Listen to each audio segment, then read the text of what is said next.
ना खाना है, ना इलेक्ट्रिसिटी, और आपको आपकी सेफ्टी की चिंता है। जाम्बिया के एक गांव के लोग इसी सैड रियलिटी के साथ रहते हैं। यहाँ के लोकल सर्वाइव करने के लिए पूरी तरह से नेचुरल रिसोर्सेज पर निर्भर हैं। और क्योंकि ये शहर से दूर रहते हैं और यहाँ पर लाइट नहीं है, इसीलिए यहाँ के बच्चे अंधेरे में रहने के लिए मजबूर हैं।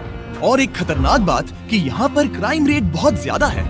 हमें ये बात पता नहीं चलती अगर डोरा मूनो ने 6 महीने पहले हमसे टिकटॉक के जरिए मदद नहीं मांगी होती। बीस्ट फिलैंथ्रोपी, प्लीज प्लीज हमारा गांव बचाने में मदद करें, हमें आपकी जरूरत है। ये जानने के लिए कि हम उनकी कैसे मदद कर सकते हैं, मैंने डैरन को तुरंत वहाँ भेजा।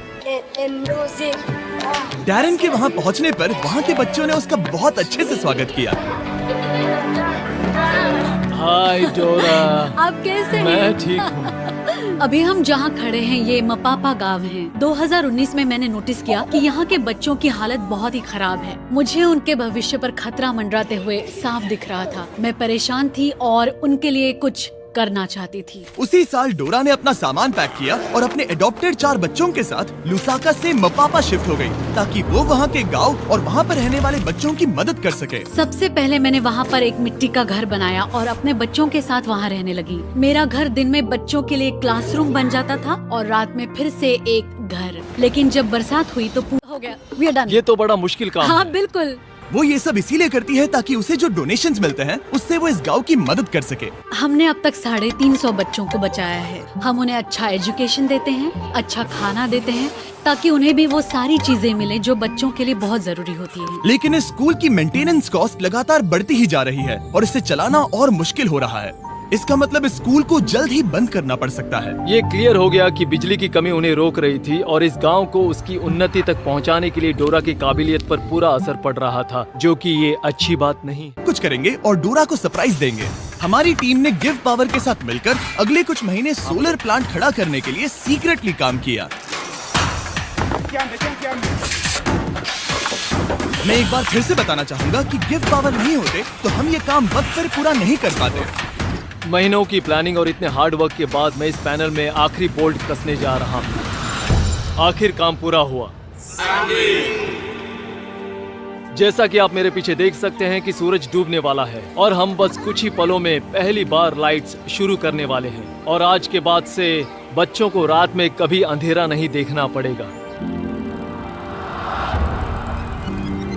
जिस पल का इंतजार था वो आ गया है। हम लाइट शुरू करने जा रहे हैं। मैथियो, हमारा इलेक्ट्रिशियन, मेरे सिग्नल के लिए रुका है और अब मैं उसे शुरू करने का इशारा करने जा रहा हूँ। मैथियो, लाइट शुरू करो।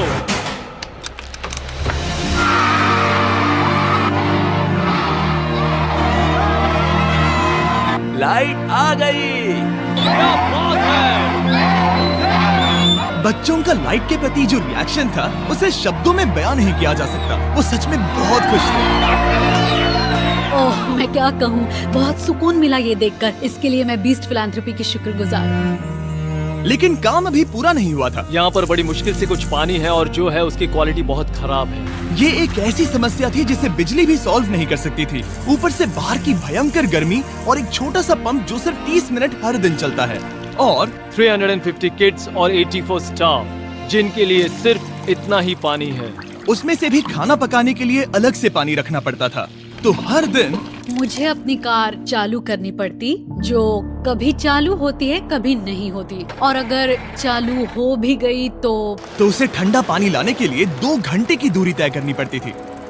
लेकिन डोरा ये नहीं जानती थी कि अब ये सब बदलने वाला है। आपने इन बच्चों के लिए जो कुछ किया है उसे देखने के बाद हमने ये डिसाइड किया है कि हम यहाँ पर हाइड्रोलॉजिकल स्टडी करेंगे और यहाँ पर एक गहरा कुआं खोदेंगे। एक ऐसा कुआं जिसके बाद आपकी पानी की समस्या हमेशा के लिए खत्म हो जाएगी। हम आपके किचन में एक इलेक्ट्रिक वाटर हीटर और एक कमर्शियल गैस स्टोव इंस्टॉल करेंगे। साथ ही सोलर प्रोडक्शन की कैपेसिटी 3 गुना बढ़ा देंगे। ठीक है?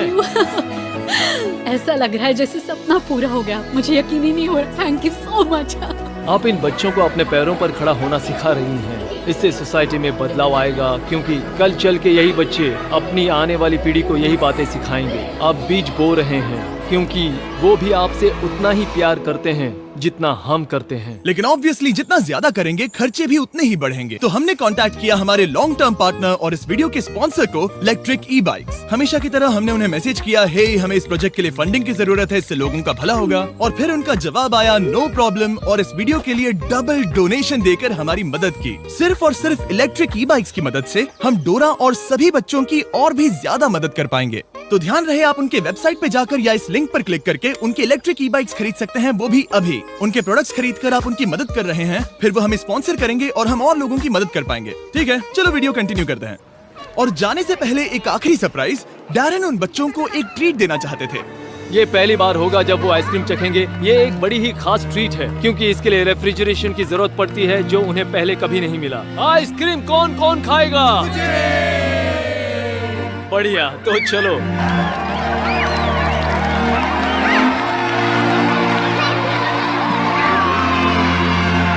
हमेशा की तरह वीडियो देखने के लिए शुक्रिया। ऐसा करके आपने हमें पैसे कमाने का मौका दिया ताकि हम औरों की मदद कर सकें। आप सबने अपना कीमती वक्त दिया, जिससे कि हमें मिलता है एड रेवेन्यू, और वो सीधा 20 फिलैंथ्रोपी चैरिटी को जाता है, जो कि पूरी दुनिया में सभी लोगों की मदद के लिए बना है। और जहाँ तक कि इस प्रोजेक्ट की बात है, हम कोशिश करेंगे कि डोरा को इन बच्चों की मदद करने के लिए कभी कोई तकलीफ ना हो। और अगर